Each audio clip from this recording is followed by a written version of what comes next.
Assalamualaikum warahmatullahi wabarakatuh. Perkenalkan, nama saya Fatin Nur Arsyad. Saya berasal dari kelas 12 IPA 10 dengan nomor presensi nomor 7. Pada video kali ini saya akan menjelaskan materi tentang Quran Surat Luqman ayat 13 sampai dengan 14. Sebelumnya saya di sini akan membacakan ayat tersebut terlebih dahulu. A'udzubillahi minasyaitonirrajim. Bismillahirrahmanirrahim. Wa idza qala Luqman li banihi wa huwa ya'iduhu ya bunayya la tusyrik billah innasyirka ladulmun 'adzim wa wassaynal insana biwalidayhi hamalathu ummuhu wahnan 'ala wahnin wa fisaluhu fi 'amaini an ishkur li wa liwalidayhi ilayyal masyir. Pada video kali ini saya akan menjelaskan tentang yang pertama ada Quran Surat Luqman itu sendiri ayat 13 sampai dengan 14, lalu dilanjutkan dengan implementasi dan hikmah dan manfaat. Yang pertama ada isi kandungan, asbabun nuzul, nasihat Luqman kepada anaknya.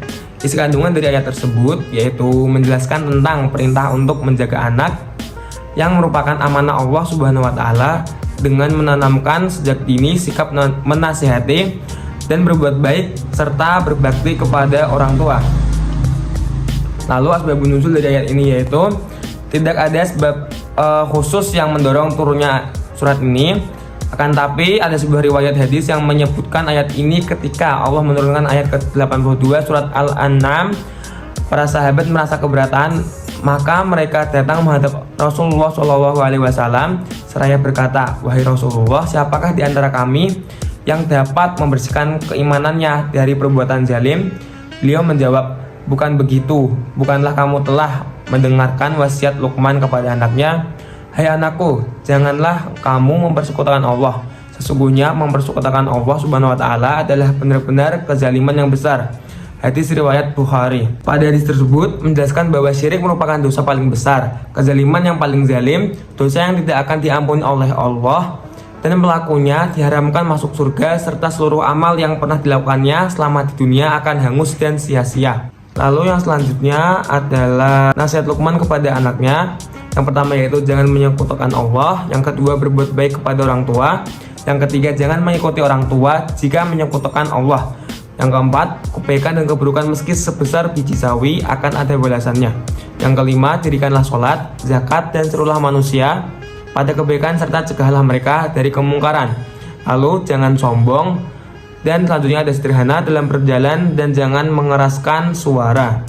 Lalu selanjutnya saya akan menjelaskan mengenai adab dalam menyampaikan nasihat yang bisa diterapkan dalam kehidupan sehari-hari. Yang pertama yaitu ikhlas karena Allah dalam menasihati.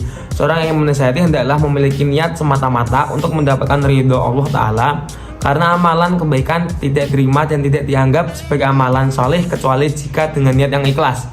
Lalu yang selanjutnya ada menasihati sesuai syariat, yaitu maksudnya selain niat harus ikhlas, cara memberikan nasihat juga harus benar. Lalu yang selanjutnya ada menasihati dengan lembut, maksudnya ketika seorang datang dan meminta nasihat, maka hendaklah sambut dengan lemah lembut. Seorang yang hendak memberikan nasihat haruslah memiliki sikap lembut, sensitif, dan beradab di dalam menyampaikan nasihat. Meskipun orang yang meminta nasihat berada di jalur yang salah, hindari untuk menghardik dan mengungkapkan kalimat yang seolah-olah memojokkan mereka.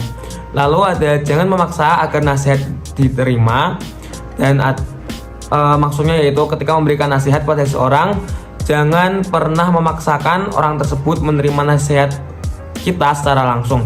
Dalam memberikan nasihat diperlukan hati yang lapang. Bila nasihat yang telah diucapkan ternyata tidak diindahkan oleh orang tersebut. Lalu yang selanjutnya ada mencari waktu yang tepat. Maksudnya yaitu setiap orang tidak selalu dalam keadaan siap untuk menerima nasihat. Terkadang ada kondisi jiwanya sedang gundah, marah, sedih, atau hal lain yang menghalanginya untuk merenungi atau bahkan menolak nasihat tersebut.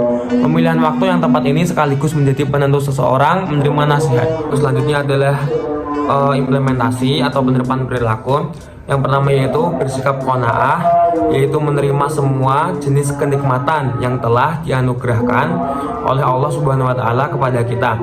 Lalu yang selanjutnya yaitu berusaha mengesahkan Allah dan tidak menyekutukan Allah dengan suatu apapun. Lalu berusaha mentaati Allah Subhanahu wa taala dalam segala keadaan dan menjauhi segala larangannya. Lalu berbakti kepada kedua orang tua dan memperbanyak amal soleh atau perbuatan yang bermanfaat bagi sesama. Untuk meneladani nasihat Luqman untuk anak zaman sekarang, yaitu diantaranya bisa kita terapkan. Yang pertama yaitu orang tua harus dapat mendidik anak dengan tutur kata yang lembut dan sederhana. Lalu orang tua harus mengajarkan pada anaknya agar tidak bersikap angkuh dan sombong, serta orang tua harus mengingatkan anaknya bahwa segala perbuatan yang kita perbuat akan mendapatkan balasan dari Allah, baik sekecil biji sawi.